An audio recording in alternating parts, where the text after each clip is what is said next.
Has it ever made you wonder why some people can understand exactly how you're feeling while others seem totally oblivious? Empathy, an integral part of our daily interactions, is not as straightforward as it might seem. It's an enigma, a puzzle that we're constantly trying to solve. You see, empathy isn't just one size fits all. It's a complex trait that comes in different forms, each playing a unique role in how we connect with others. Imagine empathy as a coin with two distinct sides. One side is cognitive empathy, the ability to understand another's perspective or mental state. The other is emotional empathy, where we share in the emotions and feelings of others. These two faces of empathy often work in tandem, shaping our relationships and interactions in ways we may not even realize. But how do they differ? And what happens when one form dominates over the other? To unravel this mystery, we need to delve into the realms of cognitive and emotional empathy. Imagine you're a detective, piecing together clues to understand someone else's feelings. That's cognitive empathy for you. Cognitive empathy is like solving an intricate puzzle. It's the process of mentally stepping into another person's shoes, not to share their emotions, but to comprehend them. It's the mind part in the mind over heart comparison we're exploring. Picture it as being Sherlock Holmes in the realm of emotions. You observe, analyze, and deduce.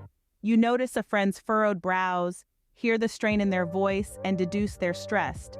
Or you witness a stranger's beaming smile and bubbly laughter and infer they're happy. Cognitive empathy is about understanding the what and why behind these emotions, all through a logical and analytical lens. But why is this type of empathy important? Well, cognitive empathy plays a crucial role in our interpersonal relationships. It enhances communication, promotes problem solving, and fosters mutual respect. It's the key to effective leadership, negotiation, and conflict resolution. It's what enables a therapist to understand their client's perspectives or a novelist to create diverse characters with depth and authenticity. However, like any good detective story, cognitive empathy has its plot twists. While it aids understanding, it doesn't necessarily lead to compassion or care. Without the emotional component, cognitive empathy can be a double-edged sword. It can be used for manipulation, exploiting others' emotions for personal gain.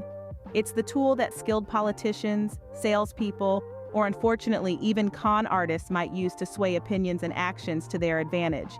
But remember, cognitive empathy isn't inherently good or bad. It's how we choose to apply this understanding that defines its impact. So cognitive empathy is all about understanding, but what about actually sharing the feelings? Ever felt someone else's joy or pain as if it were your own? That's emotional empathy. This form of empathy is all about feeling, not just understanding. It's when your friend's exuberance at a promotion makes you want to jump for joy, or when your sibling's heartache over a breakup leaves you with a pit in your stomach. Emotional empathy is the cord that ties heartstrings together, creating a shared understanding that transcends words. But while emotional empathy can foster deep, meaningful connections, it's a double-edged sword. It can lead to emotional burnout, as absorbing the emotions of others can be mentally and emotionally exhausting.